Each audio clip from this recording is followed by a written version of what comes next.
የዘመነ ካሴ ንግግር ብዙዎችን አስገርሟል። የዓለም ጥቅም ሁሉ መዳፋችን ላይ ቢቀመጡ አንዲት ግራም የአማራን ሕዝብ ጥቅም አሳልፈን አንሰጥም ሲሉ የፋኖ መሪው አርበኛ ዘመነ ካሴ ለአቋማቸው ያላቸውን ጽናት በጠንካራ ቃላት ገልጸዋል። በዚህ የአርበኛ ዘመነ ካሴ ንግግር ላይ የእርሶ አስተያየት ምንድነው? ኮሜንት ያድርጉ። ለበለጠ መረጃ ጉድ ኒውስን ፎሎ ማድረጋችሁ እንዳትረሱ። ሰማሃል እያነሳች ያለችው ስለ አዲሱ አዋጅ ነው። አዲሱ አዋጅ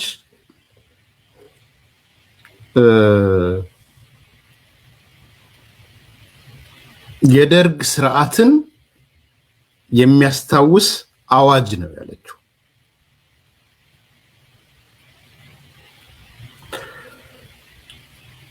ቀጠለችና ይሄ አዋጅ ያወጡት ሰዎች ማንበብና መጻፍ የሚችሉ ሰዎች እንኳን ናቸው ለማለት ይከብደኛል።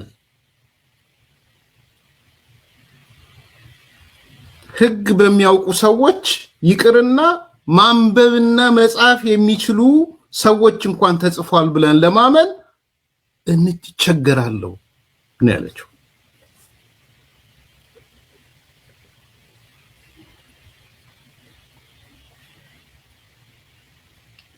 ቃል በቃል አንብብላችሁ ዳዊት ትግርኝ ስለተረጎመው። አዲሱ አዋጅ ሕግ በሚያውቁ ሰዎች ይቅርና ማንበብና መጻፍ በሚችሉ ሰዎች እንኳን ተጽፏል ብዬ ለማመን እንደምቸገር እገልጻለሁ ነው ያለችው።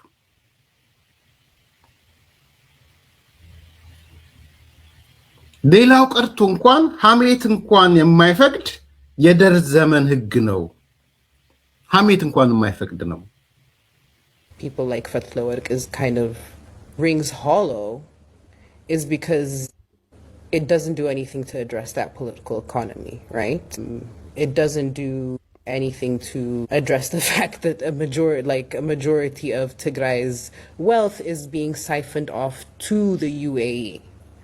So from that perspective, unless you're willing to address that political economy, you cannot be a nationalist. Like, that's just, those two things can't go together.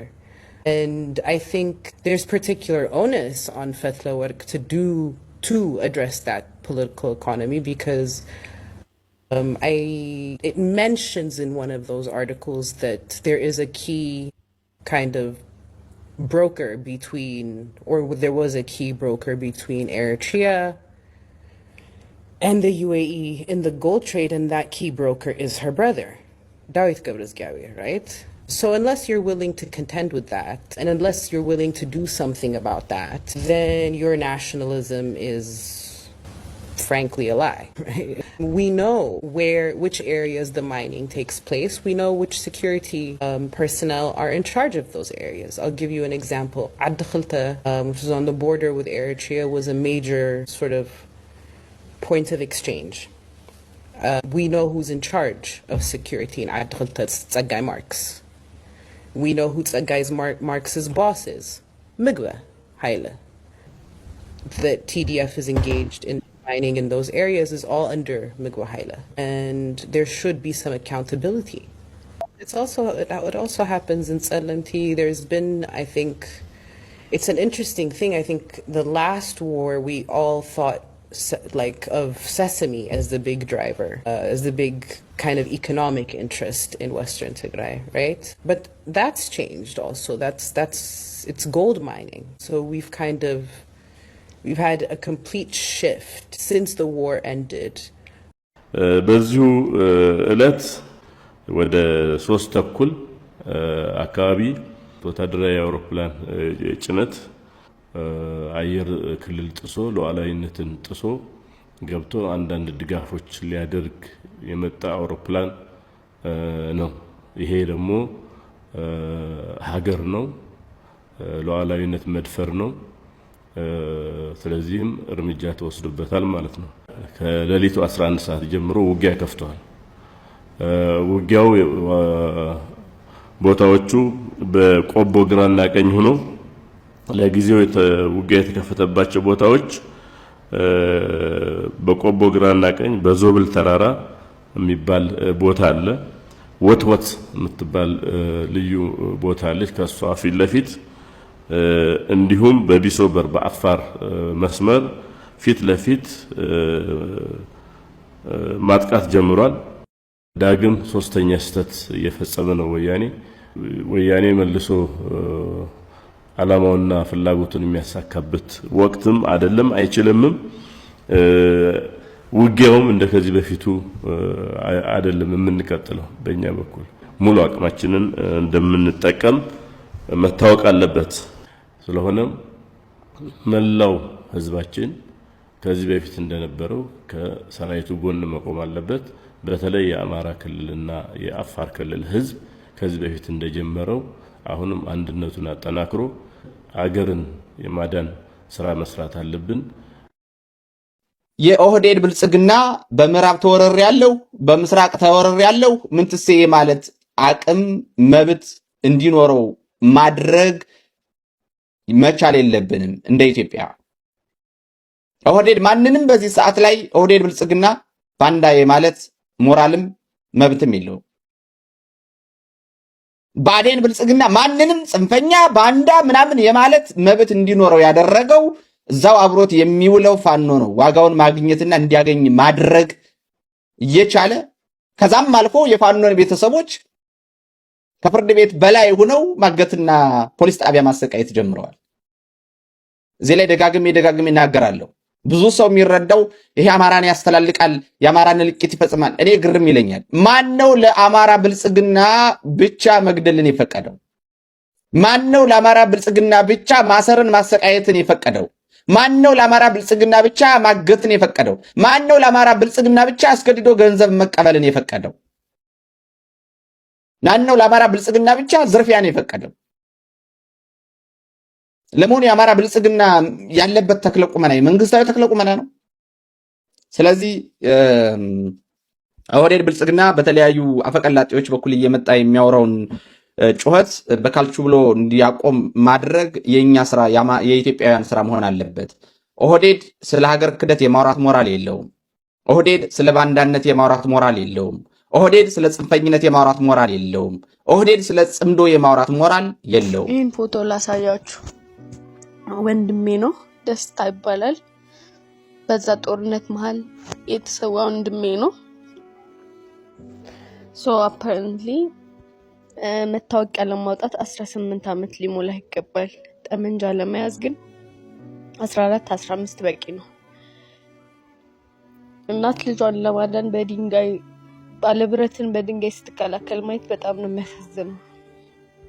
ከዚህ በፊት የነበረው ጦርነት መሃል ላይ ነበርኩኝና ሆስፒታል ውስጥም እየሰራው ነበረ። የቆሰሉ ወታደሮች የሚታከሙበት ታጋዮች የሚታከሙበት ሆስፒታል እየሰራው ነበረና በየቀኑ ማየው የነበረው ቁስል በድሮን ተቃጥለው የሚመጡ የነበሩ ወጣቶች እግራቸውን የተቆረጡ እጃቸውን የተቆረጡ እዛ ሆስፒታል ውስጥ የሚሰው ብዙ ጊዜ አልሆነውም። ግን በሚያሳዝን ሁኔታ አሁን ደግሞ በድጋሚ እናት ልጇን እየተቀማች ነው። ለዛውም የ14 የ15 ዓመት የ13 ዓመት ቲኔጀሮች ከትምህርት ቤት ከኤሌመንተሪ ከሃይስኩል ትምህርት ቤቶች እየተወሰዱ ነው። እናት ልጇን ለማዳን ባለብረትን በድንጋይ እየተማታች ነው። አውቶቡስን በድንጋይ እየተከላከለች ነው። የመንግስት ተቀዳሚ ተግባሩ የዜጎችን ደህንነትና ሰላም ማስጠበቅ ነው። ይሄ ሊደራደርበት የማይችለው ጉዳይ ነው ብዬ አምናለሁ።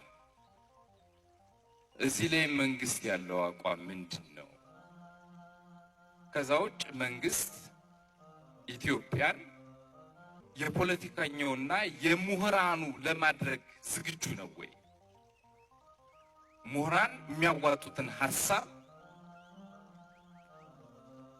ለመተግበር ለመስማት አይደለም ለመተግበር ምን ያህል ቁርጠኛ ይጠቅማል ብሎ ሲያስባሉ ኢትዮጵያን የጋራ መድረካችን እናደርጋታለን ወይ በተግባር ይህን ማድረግ ከቻልን እመኑኝ የማንሻገረው ችግር አይኖርም ማንጥረው ተራራ አይኖርም ችግሮቻችን ከኛ አቅም በታች ማድረግ እንችላለን። ድንጋጭ ሰበር ዜና ተሰምቷል። የመቀሌ እናቶች እየታሰሩ ይገኛሉ።